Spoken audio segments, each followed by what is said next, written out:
আজি অসমত বান। আকৌ এবাৰ মানুহ বিপদত।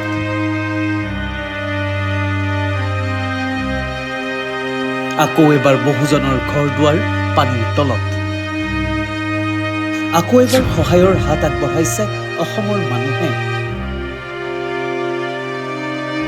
কিন্তু এইবাৰ বানৰ এই ভয়ংকৰ ছবিবোৰ দেখিলে এজন মানুহক বৰকৈ মনত পৰে, জুবিন গাৰ্গ। যিজন মানুহে বান আহিলেই কেৱল গান গাবলৈ মঞ্চলৈ উঠা নাছিল, মানুহৰ বাবে ওলাই আহিছিল। বানপীড়িতৰ বাবে ধন সংগ্ৰহ কৰিবলৈ, মানুহক সহায় কৰিবলৈ আৰু মানুহক মানুহৰ কাষত থিয় কৰাবলৈ। অৰ্থ বুলিয়ে নহয়, খোৱা বস্তু আমি চব বস্তু সংগ্ৰহ কৰিম বিভিন্নজনৰ পৰা, আৰু ৰাইজক অনুৰোধ জনাইছোঁ সহায় কৰিবৰ কাৰণে। আৰু ল'ৰা ছোৱালী বহুত আগবাঢ়ি আহিছে। আজি সেই মানুহজন নাই। এইবাৰ বান আহিছে, কিন্তু জুবিন নাই।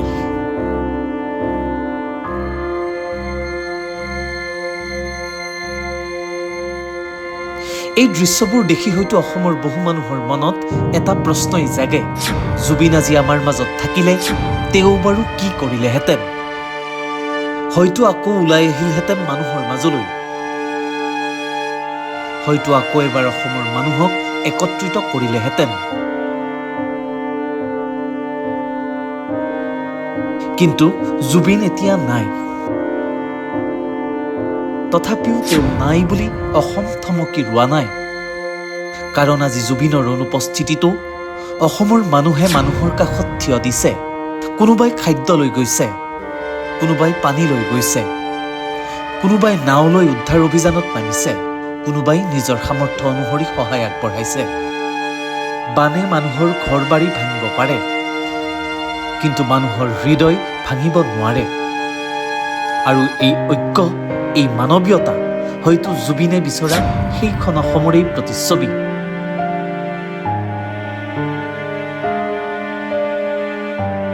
জুবিন গাৰ্গে সদায় কৈছিল মানুহৰ কথা, মানুহৰ দুখত কাষত থিয় দিছিল আৰু বিপদৰ সময়ত অসমক একত্ৰিত কৰাৰ চেষ্টা কৰিছিল। আজি তেওঁ নাই, কিন্তু তেওঁৰ সেই আদৰ্শ যেন এতিয়াও আমাৰ মাজত জীয়াই আছে।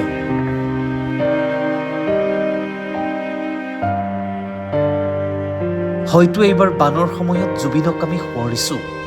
তেওঁৰ কণ্ঠ নাই, তেওঁৰ আহ্বান নাই, তেওঁ নিজে আহি মানুহৰ মাজত থিয় হ'ব নোৱাৰে।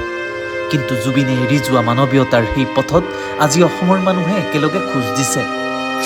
জুবিন নাই, কিন্তু জুবিনৰ অসম আছে। আৰু সেই অসমে আজি আকৌ প্ৰমাণ কৰিছে, বিপদৰ সময়ত অসম একত্ৰিত হয়। জুবিনক হেৰুৱাইছোঁ, কিন্তু জুবিনে শিকাই যোৱা মানৱীয়তা হেৰুওৱা নাই। নিউজ ডেস্ক, নিউজ লি।